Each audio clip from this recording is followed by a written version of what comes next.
तो हमारे साथ हमारे तमाम खूबसूरत बच्चे हैं और पटाखा जी हैं जो खुद इनके बीच में दादा बन के बैठे हैं। बहुत अच्छा लग रहा होगा पटाखा जी इतने बच्चों के बीच में बैठ के, और आप इतने साल से बच्चों के लिए कविताएं लिख रहे हैं। मैं जानता हूँ ये तमाम वो बच्चे हैं जिन्होंने शायद कविताएं नहीं लिखी है, लेकिन इन्हें बहुत सारे कवियों की कविताएं याद भी है और हम चाहते हैं कि बच्चों के मुंह से हम उनकी कविताएं सुने, और उम्मीद करता हूँ एक दिन ये कविता लिखेंगे भी। बच्चों, मैं जब 7 साल का था, 6 साल का था, तब मैंने पहली बार कविता लिखी थी और 7 साल पे मैं स्टेज पे आ गया था। तो मैं चाहता हूँ आप में से भी तमाम जो बच्चे हैं वो ऐसा कुछ करें कि जल्दी से जल्दी बहुत अच्छी अच्छी कविताएं लिखें और फिर अपनी कविताएं सुनाएं। आज हम किसी और की कविताएं सुनेंगे, आपके स्कूल की कविताएं सुनेंगे, और पटाखा जी जिन्होंने बच्चों के लिए कविताएं खूब सारी लिखी है वो सुनाएंगे। तो आइए सबसे पहले हम किसको सुनाना है? हाथ खड़ा करो, हाथ खड़ा करो, बता सबसे पहले किसको सुनाना है?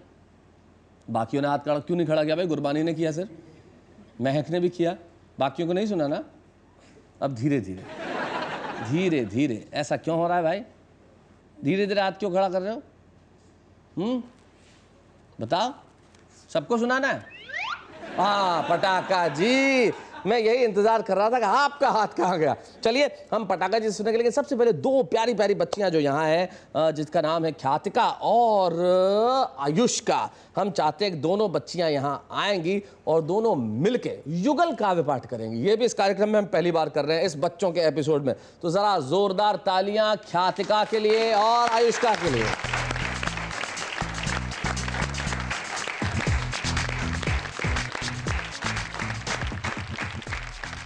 तो अब मैं बोलूंगा, आप कविता सुनाना शुरू करोगे दोनों, राइट? 1 2 3 स्टार्ट। मेरी नानी कितनी भोली, हंसमुख चेहरा मीठी बोली, हरदम पूछे सबका हाल, नानी जियो हजारों साल। हाय हाय, वेरी गुड, वेरी नाइस। एक और गुड़िया रानी। 1 2 3 स्टार्ट। चुक चुक गाड़ी आई रेल, इंजन ने सीटी बजाई, भास्कर जी ने झंडी दिखाई, पापा दौड़े चाचा दौड़े, चलो जल्दी पकड़े rail, I rail. Very good, thank you.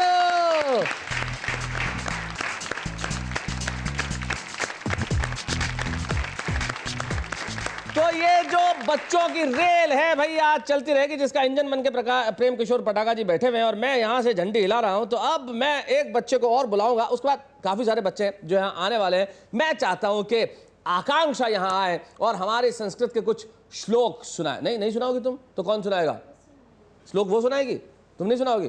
तुम्हें संस्कृत नहीं आती? तुम्हें आती है? तुम्हारा क्या नाम है? मानसी। तो चलिए मानसी से सुन लेते हैं, हमें तो श्लोक सुनना है। ताली बजाइए मानसी के लिए।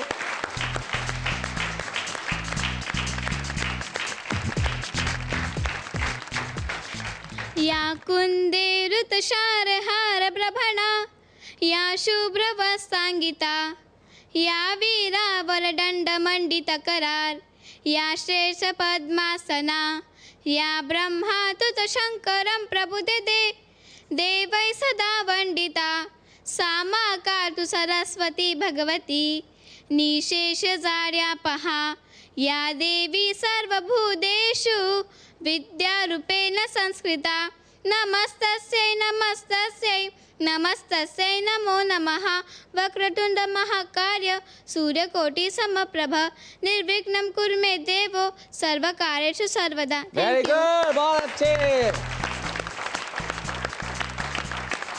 तो मानसी ने माँ सरस्वती के मंत्र से श्लोक से शुरुआत की, फिर गणपति जी का सुनाया, सारे श्लोक सुनाए। हमें बचपन में जब संस्कृत पढ़ाते थे तो मुझसे भी एक श्लोक का अर्थ पूछा था हमारे टीचर ने, सर्वे भवन्तु सुखिनः। इसका क्या अर्थ है?